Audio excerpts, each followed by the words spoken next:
Thank you so much, Mr. Chair, and thank you so much to our mayors that are here.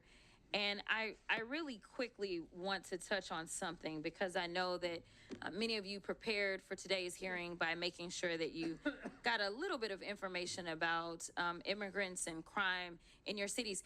Let me ask each of the mayors, just yes or no. Have any of you been made aware of any immigrant that has had 34 felony felony convictions that has still been able to roam around in your cities? Anyone? No, ma'am. 34 felony convictions. No, From the Congresswoman. immigrants. Anybody?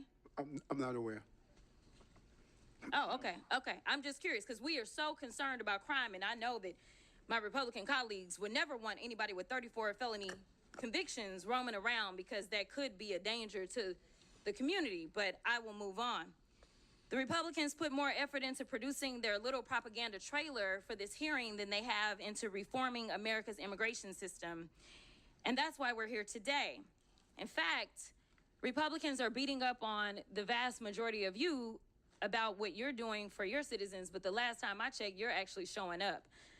You may or may not be aware, but the NRCC just instructed Republicans to stop their town hall meetings because their constituents were showing up and telling them to do your jobs.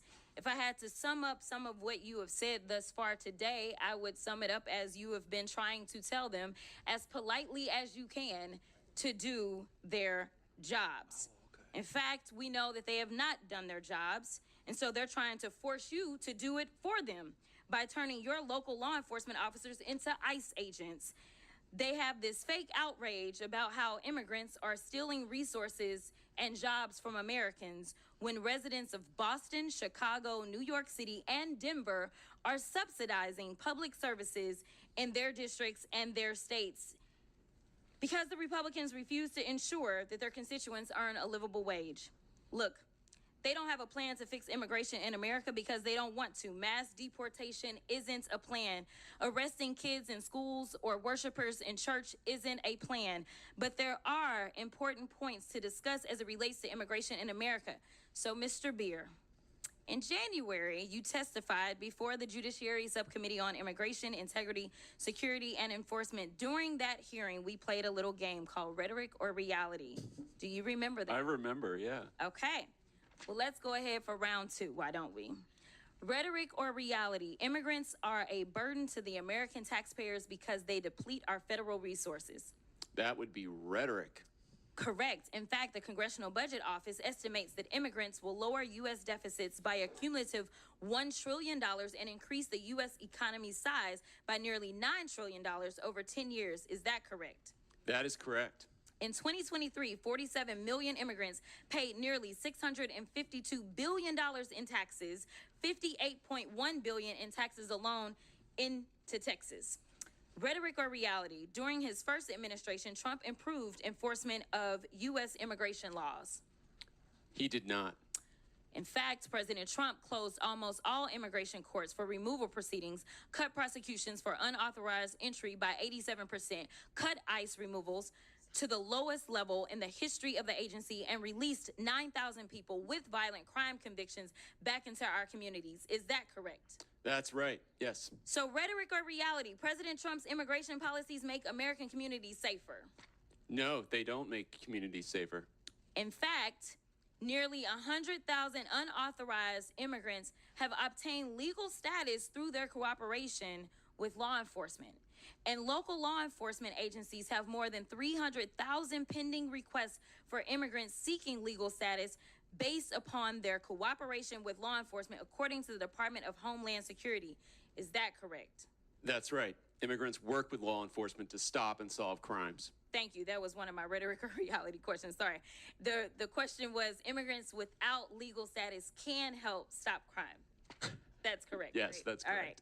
And Mr. Beer, isn't it true that Republicans are threatening to illegally strip cities of law enforcement grants intended for local policing and public safety if they don't go along with Trump's immigration agenda?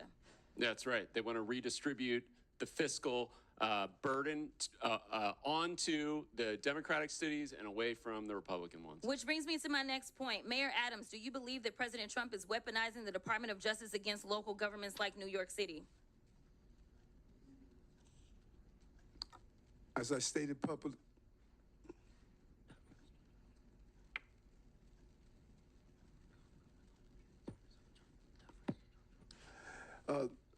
thank you for the question, Congresswoman. And as I indicated previously, this case is in front of Judge Ho, and I'm going to allow the judicial process to go forward.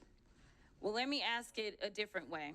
There was a quote from Mr. Well, he had to get advice. So can I just get a... What's that? He was getting advice. So can I get a little bit of time? I didn't interrupt while he was getting advice. Because they were advising us. Go ahead. Okay, this is the last one.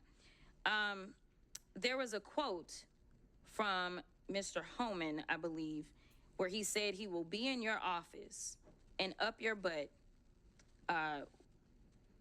if there was a problem with whatever agreement. We don't know what it was. My question to you, I know you've been asked about it a couple of times today, is was he lying when he said that you made an agreement that would cause him to be up your butt if you failed to uphold your end of it? And gentlelady's time's expired, but if the mayor wants to answer it, he can.